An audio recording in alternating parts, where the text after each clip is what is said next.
So you want to start shooting videos but you don't know anything about lighting?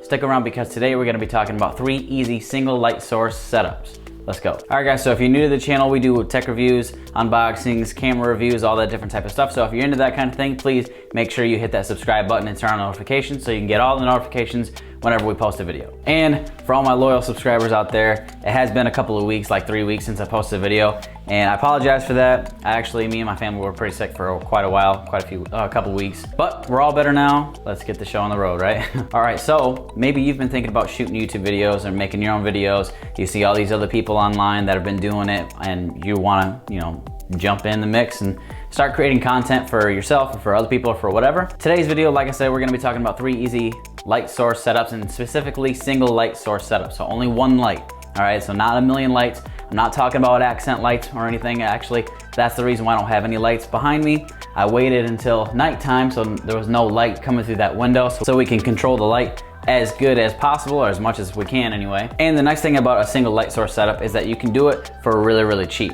It doesn't have to be a softbox light, it doesn't have to be something crazy fancy, it doesn't have to be expensive.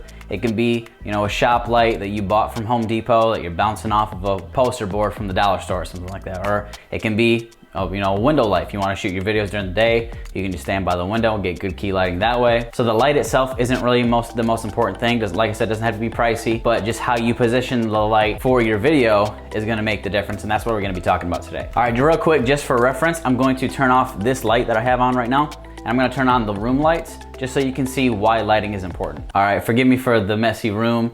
This is actually my son's room, and it's kind of a crazy mess right now, but you can see that just the normal room lighting is not the most appealing type of light. It's not gonna get you the best image, and it's probably gonna be distracting to the audience because the most of the light that's actually on me right now from the ceiling lights is not really putting any focus on me, the subject. Because the lights are lighting the entire room, they're actually putting a lot more focus on the background than you would like. So now we're gonna switch back, and now you can see it actually adds a lot more quality to your video. It puts the focus on the subject, the person who's talking. All right, so now that we've covered why lighting is important, I think most of us will agree that having some sort of light for our videos or for our camera is gonna be most beneficial for you, as well as the people who are gonna be watching your videos. So since I already have this set up, wow, that was stupid. All right, so this is my main light setup. I literally just have one cheap Neewer light that I got off Amazon for I got it in a whole kit for like 40 bucks. And the kit came with like 2 of these big softbox lights and I think 1 or 2 little mini lights that you can use. And like I said, you don't have to use a softbox light. You can use whatever you have. Anything that's gonna put light on you that's not gonna be too harsh. I have this kind of at like a 45-degree angle. It's just off frame right here. Literally my pointer finger, you can't see it on camera, but I am literally like tapping the softbox. So it's literally just out of frame. The light is kind of pointing at me, at my face at like a 45-degree angle, and you get this nice slow fade or roll off of the light off of the other side of your face. It looks decently cinematic, and it's actually pretty good quality. A lot of people use this angle, especially for a single light source setup.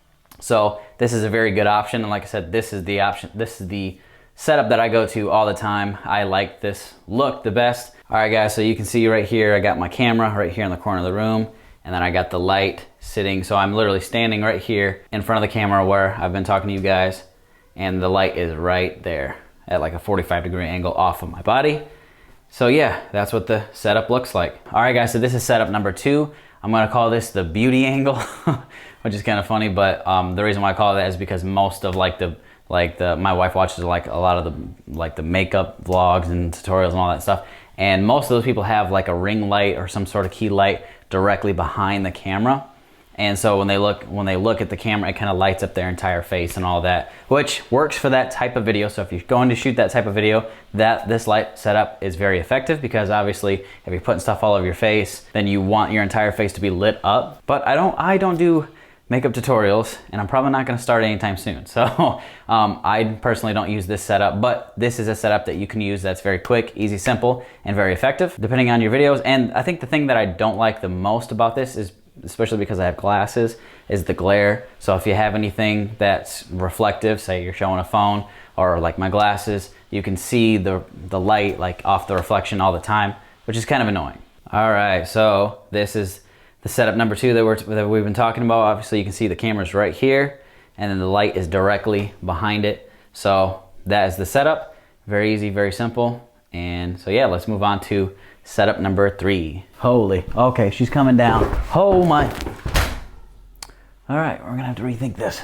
All right guys, so here is light setup number 3, overhead light setup. So this look is going to give you a really dramatic feel. This setup is actually used in a lot of, say, like, I don't know, like Law and Order and stuff where they're trying to interrogate people and it's supposed to look like an intimidating, dramatic room. They'll do a lot of these overhead light setups because you get a dramatic feel onto the subject.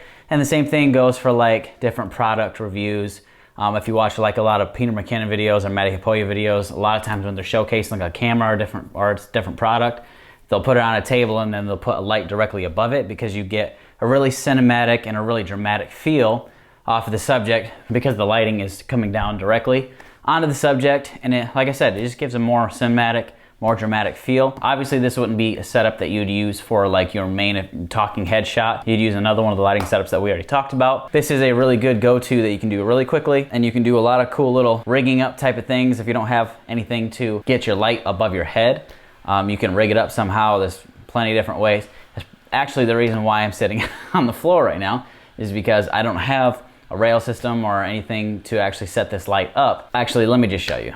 All right, so we got my camera right here, and then we got this little, I don't know if you can tell, but I have this little light actually is holding up my main light, which is just laying on this table full of clothes, and it's shining directly down, and that's the spot right there that I was just sitting at. So then when I come down and I sit down right here,